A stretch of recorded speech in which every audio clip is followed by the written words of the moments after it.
Okay, hi everyone.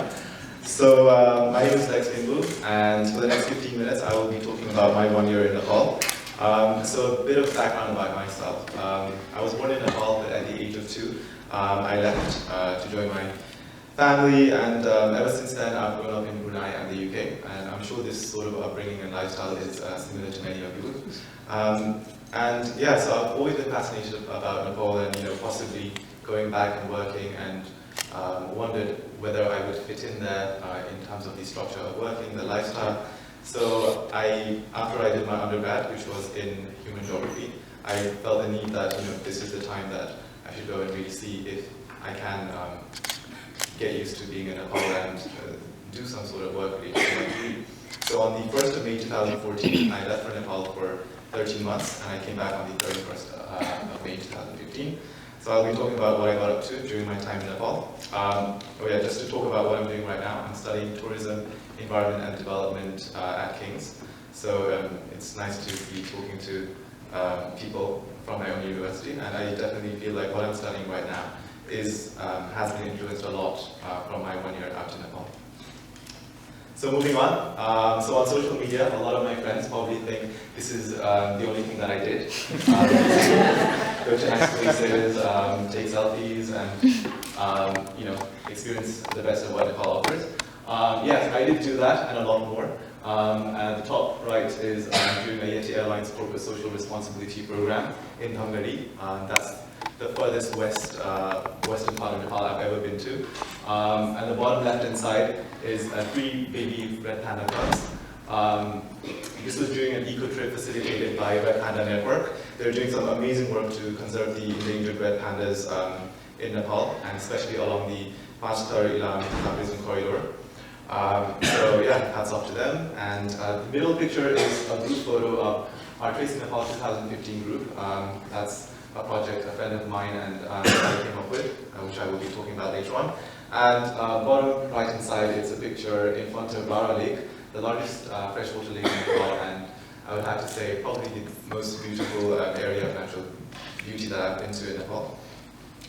But in reality, my 1 year in Nepal was split up with three different categories. The first one being working and interning. Second one would be carrying out a personal project, Tracing Nepal, and finally traveling and gaining as much lifetime experiences as possible. And my daily routine probably consisted of me getting the temple twice a day, and this was a view stuck in between all the aunties, because I didn't have a scooter or a bike, because I thought, oh, I might die. But then I think it would have been better had I, got the scooter or bike by the end of the year. And also, what I didn't really communicate well online and to a lot of friends was like, that was my mode of transport every day, and being squashed between like 4 different men on a microbus from, Ratna Park to Pulchok is not ideal, it's not fun, but I really wanted to do it the natural way and save as much money as possible while I was out there, because, one tends to go all out. So saving is something I definitely learned a lot about. Focusing on my working life, the first thing that I did as soon as I went to Nepal after a month of planning for Tracing Nepal was I started my role as a creative content writer for Rural Community Development Program. And so what RCDP Nepal, what they do is they basically come up with these voluntary programs which people from outside of Nepal can sign up for, and these could be related to education, dealing with environment, sports, and conservation. And so these people from outside of Nepal, they pay a set amount of fee to sign up for this, and where they pay for this fee is through a website. And I was dealing with the website, trying to make sure that whatever was displayed on the website came across very youthful, energetic. So I was one of the people behind the screen making sure, do you want a summer to remember? Do you want to give back? Do you want to make a difference? And I think working in that organization, I think it's a really good example of how far the founder has developed his organization from 1998 to 2014. But it also brought a lot of questions regarding whether volunteerism was actually the right thing, whether it could bring development, and how do you get the balance between getting money to sustain the organization, the business, and getting money to the right place, meaning the children in the orphans. And a lot of questions would come up regarding, are the orphans really orphans? Because a lot of parents were just happy giving their children away in hope that they would get good education, and we would have unsatisfied volunteers who would feel that they didn't quite feel like they contributed to something. Because nowadays there's a whole sense of gap year tourism, which a lot of people like to do, and so it really made me reflect and made me somewhat critical and question a lot of the things that was happening and how it was being pushed out. If you're wondering how I got the job, it was every Wednesday or Thursday, I used to look at the e-paper of the Himalayan Times. So they had the job ad on the newspaper, and I basically just emailed them. So it was simple as that. So to a lot of people who say, oh, it's very difficult to find like simple jobs in Nepal, sometimes it is very simple. And it was just a short Skype conversation with the gentleman, and after that I had a set date. And for a month, it was a good pay, but I realized that it was too simple, and just correcting the spelling and editing text here and there wasn't quite enough. So I moved on to start as a communications intern for a micro-enterprise development program. And this program and this work was something which I thought was much more exciting and I felt more enthusiastic about. So MEDEP is a poverty alleviation program started by the Ministry of Industry and the United Nations Development Program. It's been started about 14-15 years ago, and it's continuously being funded by various foreign aid agencies. What they basically do is they go to rural communities in Kathmandu and outside of Kathmandu, mainly in the mid and the far western regions. They get in touch with the communities, and they provide skills to a lot of women, to the wives, to the mothers, whether it's honey making, strawberry farming, dairy farming, carpet weaving, and things that women and even men can do. But they mainly focus on women because they hope that by employing women, they would be able to make them self-sustaining, because the idea is the husband will have some sort of work anyway, so it's making like both of the people into employment, making sure these Nepali people earn money and they can kind of slowly move up the ladder. As a communications intern, unfortunately, most of the time I was in an office and I was behind the desk. So I was just writing the stories that were coming from mid, far, east, west parts of Nepal, and trying to really feel passionate about the life that was being changed, and making sure that it came across as a success story, because every organization needs a success story. So to ensure that they get funding in the future and so on. And that also revolved around translating a lot of text documents from English to Nepali, Nepali to English. My sir never got back to me because I don't know if I actually even translated the Nepali to English text well.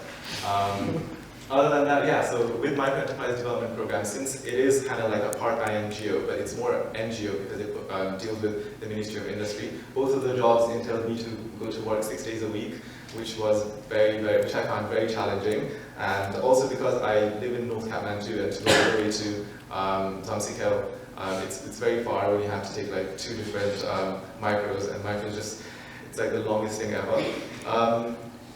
Apart from that, I think the best thing about working with Micro Enterprise Development Program was the field trips that I got to go on. The field trips really brought the reality into my virtual writing stuff, because I was finally getting the opportunity to actually see and hear from the people that I was trying to make their story nice. And now I could really kind of get a sense of grasp regarding whether their story was actually nice. Because it's easy to kind of just like, rewrite things and make sure that, yes, their quality of life is changing. But by going to the mid and far west, I could really meet people and see what was working and maybe what wasn't working, and why sometimes it took so long to get rid of these programs which wasn't working. Because in theory you would think, okay, this is not working, let's scrap it. But because it's an organization which has to deal with a lot of multiple Nepali and non-Nepali agencies, there was a lot of process involved, and we just had to sit there and kind of be okay, or listen to the some aunties and women who were like, oh, this really isn't doing much in our lives or bringing change, but what can we do? It's the middlemen who take all the money and they're the ones making profit from our hard work. But focusing on the positive side, I would have to say an example of the honey chain. People selling honey, people selling the bees, people selling their skill, their expertise, their training, and the men and women who make the gloves, the nets, beehives. So that is a chain where which I wrote about extensively, and I think that's one initiative which is bringing a sweet success to the lives of the people in the West. I'm really grateful to have had the experience with MEDEF because I think by working there it kind of made me realize that when I do come back to Nepal, well, I was in Nepal then, but yeah, whether this is the thing that I would want to be doing and how I could take this further. Field visits with them took me really far to places I've never known, and I probably wouldn't have been because they're not really in the tourist map. Places like Darchula, Doti, Dareudura, Rukum, Salyan, Dan. There's a map in the latest slide. So yeah, and at the end of the day, I think upon leaving MEDEF, I was grateful for the experience, but it made me question and made me wonder a lot about what I would like to be doing. Because to an extent, I do realize that such programs do create a culture of dependency, and it further entrenches that as people become more, communities become more needy, as in like, they need further training, further skills, and they complain about the slow progress that they're facing.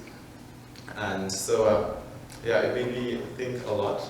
Maybe we could be more critical about development, about aid, and where we were really going, since development sector in Nepal is a booming industry, I would like to say. It's a very comfortable one, it's a well-paid one, so that's why it's in a way very good as well. It wasn't just hotels, it was like staying in random fields, and even when I had the steep lahar, and so I was like, oh my god, what if I die frozen? What are the statistics? But yeah, it really brought my understanding to reality, because being in a room and reading various journals about various authors agreeing to or maybe dissecting various plans or approaches is a one way of learning, but I think matching that with real life experiences was probably the best thing about my 1 year. Oh, the other thing I really want to talk about is infrastructure. We talk about a lot of, Nepal is so undeveloped, what can you do and stuff, but I think if you look at development through infrastructure and communication, I really feel like a lot has been happening, and maybe a lot more would have happened had we not had the various things that happened last year. But so many more rural communities were being connected with road and with the various highways that they have rolled out. Obviously, this could mean a lot of positive and negatives, but it does mean, if the people from these communities do want closer access to district headquarters, then they can have that. The other thing I also find really interesting in Nepal is how fast 3G is reaching places. So there might be rural communities where people may never have gone on a bus, or they might never have been to Kathmandu or seen a big TV or something, but they have Facebook. And because of 3G and because various providers are really big on connecting Nepal. So I thought that was really interesting. Facebook dating and all that going on. A lot of catfishing. People don't have strong enough network to upload pictures. So yeah, it was just an amazing time. The accessibility as well in that sense. And moving on finally, Tracing Nepal. So a bit about Tracing Nepal. So every few years I used to go back to Nepal, sometimes with friends, sometimes just with family.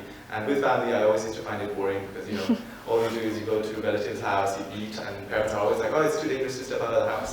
And I just felt like, if my parents are like that, but they're very nice and open and everything, but if my parents are like that, just imagine how many other people's parents are probably like, oh, you don't want to go to Nepal, there's nothing there and stuff, because it is something that has been said by many parents, and I can understand where they're coming from, but I really wanted to make more Nepali people like me who are growing up outside of Nepal, experience Nepal and love Nepal and really see how different and diverse it is.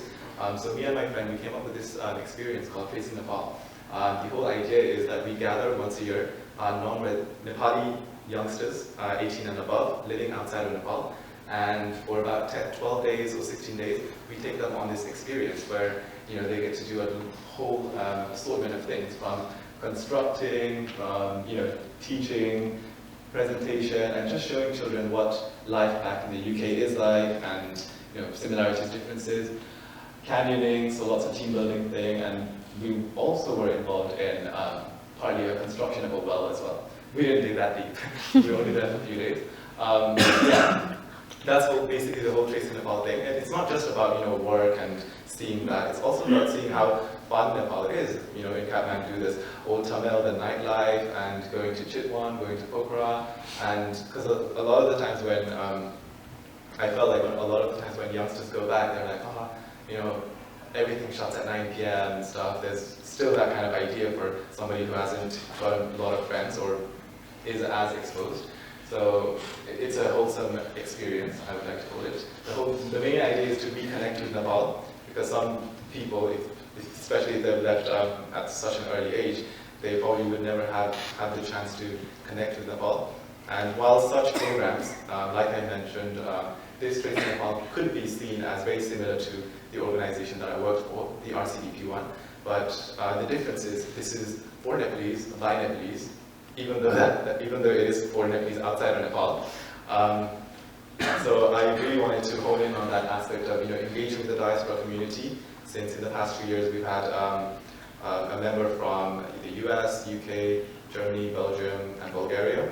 And it's really interesting because not only are we learning from people that we meet in Nepal, but we're also learning from each other and from how our backgrounds, communities differ, and the way we go about understanding our lives and what it means for us to be Nepali, or where we see Nepal in the future from where we are. For me, the biggest question for Tracing Nepal is it's something that I'm very passionate about, and I definitely, this and a lot of other STEAM development agencies and actions in Nepal has influenced a lot in deciding to come to King's, because I was one of those students who were like, on my third year of uni, I was like, never going to uni again, never touching a paper, who cares about journals? But now I'm back again, and because also the other reason was, I realized in Nepal, especially in Kathmandu, I met so many smart people. They have double degrees, triple degrees, masters, they have PhD, and they have experience from working abroad as well. And I just realized if I am one day going to come back to this country, then maybe a bachelor's is just not enough. Obviously, there are huge successful examples of people who have done a lot of things, even with very basic education, but it was something that I really wanted to pursue. And now the focus is maybe in the future, will tourism and can tourism bring development? It's something which, as an example of Tracing Nepal, that I cannot speak about at all because we're only on our second year. But hopefully in 5-6 years down the line, if we continue to focus in one rural community at a time, then maybe we can see aspects of development, whether it's through education or various community programs. So yeah, that's something that we're looking at, and that's basically Tracing Nepal in a nutshell. This is the map of Nepal. And the smiley faces are basically all the places that I got to go to and visited during my 1 year. And finally, a lot of young people and 18, 19-year-old fellows like myself email me asking, oh, how easy is it? How difficult is it? Because they really want to go out and have a year in Nepal. And a lot of the times it's also, they tell me that their parents think it's too risky. 1 year, you're going to lose a lot. And I guess for our parents, sometimes they think all we're going to have is a lot of fun in Nepal. So that's why they probably don't like the idea of us going back. But I would recommend and encourage everyone to, if this is something that you feel like you want to really know whether you really can do something there, or to see whether you can you fit in the nexus of the country, and go for it. I think 1 year is a long time, so 6 months to maybe up to a year. You can always do it because it's better to find out then, there and then, rather than maybe when you're 40 or 45, because by that time it might be too late. And going now, you could maybe potentially see some opportunities disguised as a crisis. So it could really clear your head, so I definitely urge every one of you to go explore, gain experience, and trust me, you might think that you're gonna teach things and stuff, but you end up coming back learning so much more. Thank you.